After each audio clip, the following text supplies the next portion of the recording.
Bismillahirrahmanirrahim. Third year, Assalamu alaikum. Okay, student, now we are proceeding towards our next chapter, and that chapter is related to anesthesia. Anaesthesia की अगर हम बात करें बेटा तो there are two type of anaesthetics. एक हैं general anaesthetics और एक हैं लोकल एनेस्थेटिक्स. जो टॉपिक हम आज स्टार्ट करने जा रहे हैं वो है basically general anaesthetics. General anaesthetics as the name indicates के जनरल टाइप के हैं, और अगर मैं कहूँ कि लोकल तो एज द नेम इंडिकेट के वो लोकलाइज्ड हैं. यानी ऐसे एनेस्थेटिक्स जिनका इफ़ेक्ट लोकलाइज्ड है वो लोकल एनेस्थेटिक्स हैं, और ऐसे एनेस्थेटिक्स जिनका इफ़ेक्ट जनरलाइज्ड है वो जनरल एनेस्थेटिक्स हैं. ओके, अब एनेस्थेटिक्स हैं क्या, आइए हम इसका इंट्रोडक्शन देखते हैं. The physiologic state induced by general anesthetics typically include analgesia. आपको पता है एनाल्जेसिया क्या है? Loss of pain. ठीक है ना. एनाल्जेसिक इफेक्ट क्या होता है कि आप पेन का जो इफेक्ट है वो सबसाइड हो जाता है. तो एनाल्जेसिया का मतलब है loss of pain. Amnesia means loss of memory. Then loss of consciousness, inhibition of sensory and autonomic reflexes. जो सेंसेशन मतलब पेशेंट को सेंसेशन फील नहीं होगी, उसको कोई नीडल इंजर्ट हो रही है, उसको कोई पिन इंजर्ट हो रही है, लेकिन उसको उसकी सेंसेशन नहीं हो रही हैं. ऑटोनॉमिक आपको पता है जो ऑटोनॉमिक रिफ्लेक्सेस आ रही होती हैं जहाँ सीक्रीशंस हो रही हैं, इस तरह की तमाम रिफ्लेक्सेस भी इनहिबिट हो जाती हैं. और इसके अलावा स्केलेटल मसल्स की रिलैक्सेशन, यानी स्केलेटल मसल्स वहाँ पर रिलैक्स करते हैं. ठीक है. तो रिमेंबर के जनरल एनेस्थेटिक एजेंट्स वो हैं जिनमें ये पांचों प्रॉपर्टीज़ मौजूद होंगी, यानी वो एनाल्जेसिक भी हो, एमनेस्टिक भी हो, लॉस ऑफ कॉन्शियसनेस भी कराए, सेंसरी और ऑटोनॉमिक रिफ्लेक्सेस को भी इनहिबिट करे, स्केलेटल मसल्स को भी रिलैक्स करवाए. ड्यूरिंग सर्जरी आप देखें कि जनरल एनेस्थेटिक्स दिए जाते हैं, और जनरल एनेस्थेटिक्स वो एजेंट हैं जो ये पांचों प्रॉपर्टीज़ रखते हैं, और इन 5 प्रॉपर्टीज़ की वजह से वो सर्जरी के दौरान पेशेंट को हम बिल्कुल लॉस ऑफ कॉन्शियसनेस और सेंसेशन उसकी करा देते हैं, और उसके बाद हम उनकी सर्जरी करते हैं. एक ज़माना था जब जनरल एनेस्थेटिक्स इन्वेंट नहीं हुए थे, तो बहुत मुश्किल से पेशेंट्स की सर्जरी की जाती थी, और बड़ा ही वो पेनफुल मरहला होता था.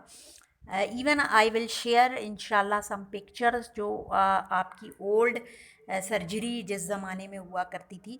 पेशेंट को ज़बरदस्ती पकड़ कर बांध कर और ज़बरदस्ती उनकी सर्जरी या कटिंग की जाती थी, और that was very very painful situation for the patient, और जो सर्जन्स होते थे उनके लिए भी वो करना इंतहाई एक मुश्किल काम होता था. ठीक है.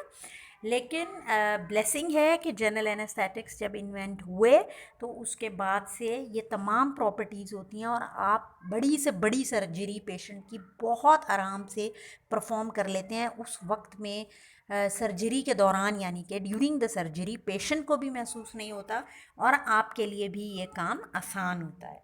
ठीक है. Okay.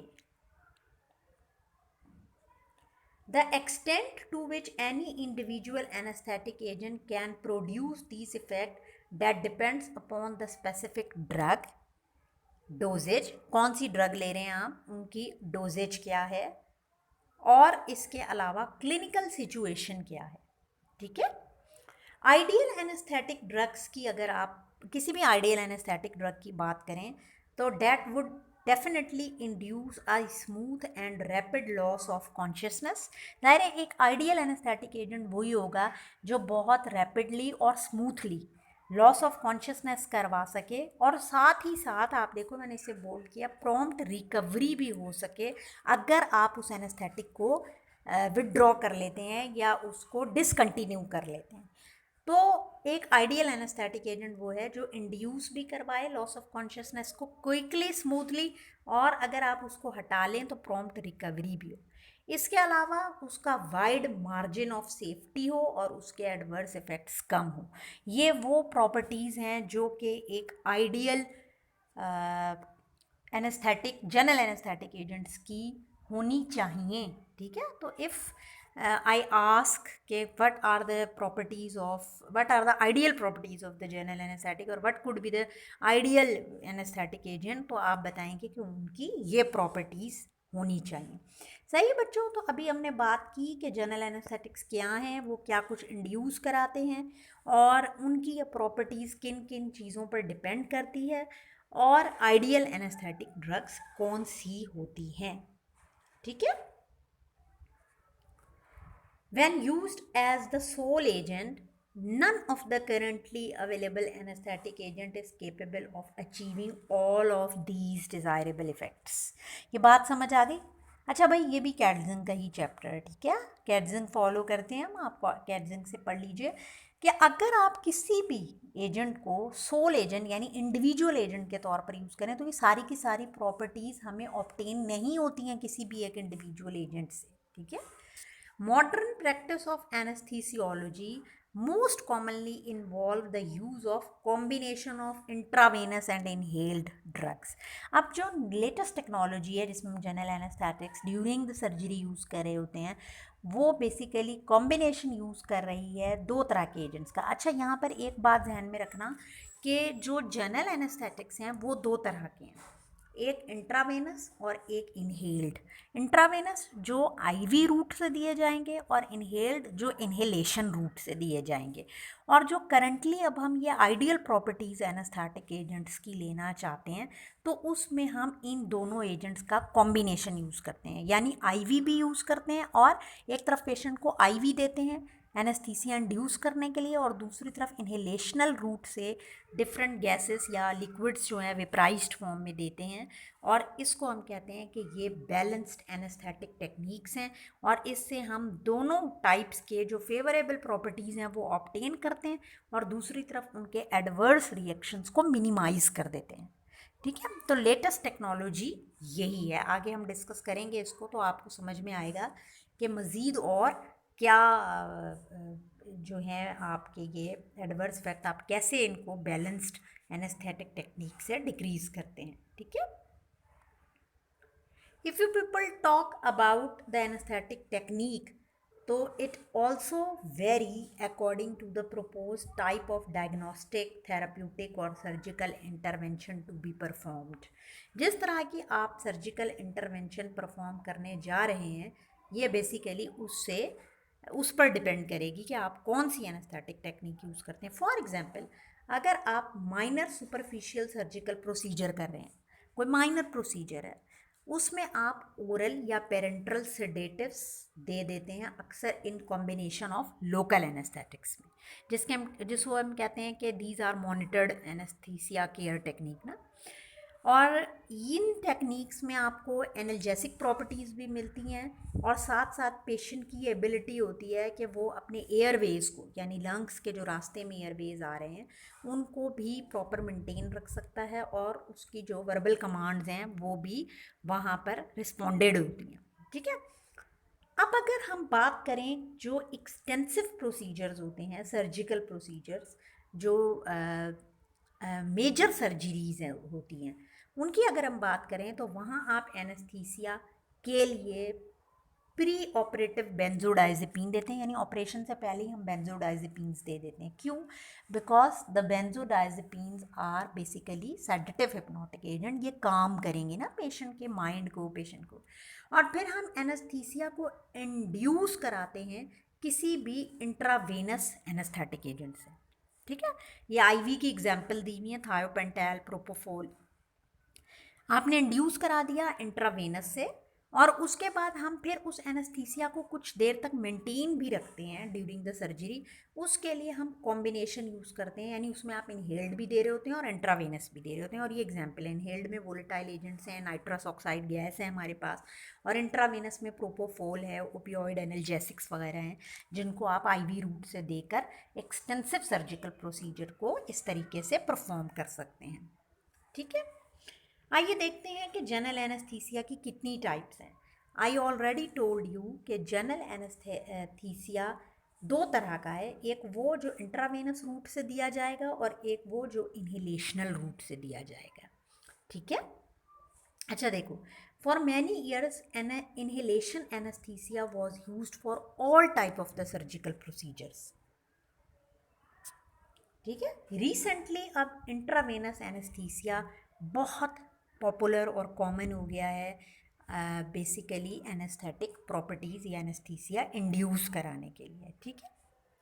Now come to the intravenous anaesthetics. Several different classes of intravenous anesthetic drugs are used, जो alone भी यूज़ हो सकती हैं, कॉम्बिनेशन में भी यूज़ हो सकती हैं विद अदर एनेस्थेटिक या एनाल्जेसिक ड्रग्स के साथ.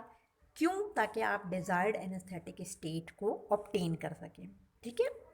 इसके अलावा इन एडिशन, यहाँ देखो लिखा है इन एडिशन, कुछ ड्रग्स ऐसी हैं जो पेशेंट को वेंटिलेटर डिपेंडेंट जो पेशेंट होता है, जो वेंटिलेटर के ऊपर होते हैं, उनको सेडेट करने के लिए आईसीयू में यूज़ किए जाते हैं. और उनमें आपके पास कौन कौन सी ड्रग्स हैं? यू कैन सी कि उनमें आपके पास हैं, ये देखो, बारबिचुरेट्स हैं, यू हैव द एग्जाम्पल थायोपेंटैल, मीथोएक्सिटैल, बेंजोडाइजेपीन्स हैं, मिडाजोलैम, डायजेपैम, प्रोपोफोल, ये आगे डिस्कस करेंगे, केटामीन, ओपियोइड एनाल्जेसिक, मॉर्फिन, फेंटेनिल, ये बहुत पावरफुल एनाल्जेसिक होते हैं ना ओपियोइड, सुफेंटेनिल, एल्फेंटेनिल, ठीक है, रेमीफेंटेनिल. और इसके अलावा कुछ मिसेलेनियस सेडेटिव हिप्नोटिक एजेंट भी हैं, जैसा इटोमीडेट है या फिर डेक्समीडेटोमिडीन है. ठीक है. तो ये आप याद रखिएगा कि हम आईसीयू में अगर पेशेंट है तो ये एजेंट्स कॉम्बिनेशन में इंट्रावेनस में के एजेंट्स के साथ आप दे सकते हैं. जबकि इनहेल्ड एनेस्थेटिक्स में हमारे पास जो मोस्ट कॉमनली यूज़ हो रहे हैं, आइजोफ्लूरेन, डेसफ्लूरेन, सीवोफ्लूरेन, नाम से ही पता चल रहा है इसके अंदर फ्लोराइड है, और ये सारे के सारे बेसिकली लिक्विड हैं. ठीक है. These compounds are volatile liquids that are aerosolized in specialized vaporized delivery system. ठीक है. ख़ास डिलीवरी सिस्टम के ज़रिए हमको एरोजोल की शक्ल में कन्वर्ट करते हैं. वैसे ये वोलेटाइल लिक्विड्स होते हैं, यानी ऐसे लिक्विड जो वेपराइज्ड हो जाएंगे अगर पड़े रहेंगे तो. इसके अलावा अगर हम नाइट्रस ऑक्साइड की बात करें तो ये एक गैस है एम्बिएंट टेम्परेचर और प्रेशर पे. एम्बिएंट यानी जो आपका रूम टेम्परेचर प्रेशर है ना, ये एक बहुत इंपॉर्टेंट एडजुवेंट है, वोलेटाइल एजेंट, यानी आप इसको यूज़ करते हैं एडजेंट के तौर पर. लेकिन अब इसका इन्वायरमेंटल पॉल्यूशन भी ज़्यादा है, और ख़ास तौर पर post operative nausea vomiting start हो जाती है, जिसकी वजह से इसका यूज़ अब डिक्रीज़ हो गया है. ठीक है. इसका इस्तेमाल अब इस वजह से डिक्रीज़ होता चला जा रहा है. ओके. नाउ जो हमने बैलेंस्ड एनेस्थीसिया की बात की थी कि वो क्या है, देखो, जनरल एनेस्थेटिक्स के लिए आप इंट्रावेनस भी यूज़ कर सकते हैं और इनहेल्ड भी, जो कि एनेस्थीसिया प्रोड्यूस कर सकता है. लेकिन अब मॉडर्न एनेस्थीसिया में हम कॉम्बिनेशन यूज़ करते हैं. मैंने इसको ब्लैक में बोल्ड में यूज़ किया है. कॉम्बिनेशन किसका? जैसा कि मैंने तुम लोगों को पहले बताया, दोनों का, इंट्रावेनस भी और इनहेल्ड भी. इंट्रावेनस यूज़ हो रहते हैं एनेस्थीसिया को इंड्यूस कराने के लिए, हम आईवी रूट से देते हैं, एनेस्थीसिया इंड्यूस होने लगता है. फिर आप उसको इन्हेलेशनल रूट भी साथ में लगा देते हैं, और वो बेसिकली उसी एनेस्थीसिया को मेंटेन करता है. ठीक है. यूजुअली यही हो रहा है मॉडर्न प्रैक्टिस में. हाउएवर, आपके पास जो वोलेटाइल एनेस्थेटिक्स हैं जैसे सीवोफ्लूरेन वगैरह, आप इंडक्शन के लिए इनको भी यूज़ कर सकते हैं. और जो आपके पास आईवी है, ख़ास तौर पर पोपोफोल, उसको आप मेंटेनेंस के लिए भी यूज़ कर सकते हैं. लेकिन जनरली प्रैक्टिस यही चल रही है कि जो इंट्रावेनस एजेंट्स हैं वो इंडक्शन ऑफ एनेस्थीसिया के लिए, और इनहेलेशनल एनेस्थेटिक्स जो हैं वो मेंटेनेंस ऑफ एनेस्थीसिया के लिए यूज़ हो रहे हैं. इसके अलावा बच्चों मसल रिलैक्सेंट यूज़ करते हैं हम. डेफिनेटली क्यों है, ट्रेकियल इंट्यूबेशन करनी है, अगर ट्रेकिया से आपको कोई ट्यूब पास करनी है तो मसल रिलैक्सेंट उसको रिलैक्स करेंगे, और ड्यूरिंग ऑपरेशन जो है कंडीशंस को रिलैक्स्ड करेंगे. ठीक है. इसके अलावा हम लोकल एनेस्थेटिक्स भी यूज़ कर रहे होते हैं, और लोकल एनेस्थेटिक्स टिश्यू इनफिल्ट्रेशन या फिर पेरिफेरल नर्व ब्लॉक की टेक्निक यूज़ करते हैं, और इसका काम होता है perioperative analgesia. Perioperative mean, peri mean around the operation ना, ड्यूरिंग द ऑपरेशन। ये एनाल्जेसिक इफेक्ट लोकली दे रहा होता है। फॉर एग्जांपल अगर किडनी की सर्जरी हो रही है तो आप साथ में लोकल एनास्थेटिक भी दे देते हैं ताकि वो लोकली उस किडनी को, जनरलाइज तो ओवरऑल पूरी बॉडी में इफेक्ट देगा ना, ब्लड में जाएगा, सिस्टमिक सर्कुलेशन में जाएगा, फिर इफेक्ट देगा। लोकल उस एक ख़ास एरिया में, जैसे हम कह रहे हैं टिश्यू इन्फिल्ट्रेशन, यानी कंसंट्रेशन इन दैट टिश्यू, उसकी कंसंट्रेशन उस पर्टिकुलर टिश्यू ही में होना शुरू हो जाती है और उस पेरिफेरल नर्व को वो ब्लॉक करके उस लोकलाइज्ड एरिया को रिलैक्स कर रहा होता है। ठीक है। इसके अलावा हम ओपियोइड एनाल्जेसिक, मैंने बताया ओपियोइड एनाल्जेसिक बहुत पोटेंट एनाल्जेसिक्स हैं, आगे हम लोग ये चैप्टर भी पढ़ेंगे। और कार्डियोवैस्कुलर ड्रग्स जो हैं ये क्यों देते हैं, ये इसलिए देते हैं जैसे जिनमें कैल्शियम चैनल ब्लॉकर हैं या बीटा 2 एगोनिस्ट वगैरह हैं, इनको हम क्यों देते हैं, ताकि आप जो ऑटोनॉमिक रिस्पॉन्सेस होते हैं इस पेनफुल सर्जिकल स्टिमुलाई के नतीजे में, उसको जो ऑटोनॉमिक रिफ्लेक्सेस होती हैं हम उनको कंट्रोल कर सकें। अदरवाइज ऑटोनॉमिक रिफ्लेक्सेस इतनी तेज़ी से आएंगी कि वहाँ जीआईटी की मोटिलिटी बढ़ जाएगी, सिक्रीशंस होने लगेंगी, तो इनको कंट्रोल करने के लिए हम यूज़ करते हैं। अपने नेक्स्ट पार्ट में हम लोग स्टेजेस ऑफ एनेस्थीसिया पढ़ेंगे।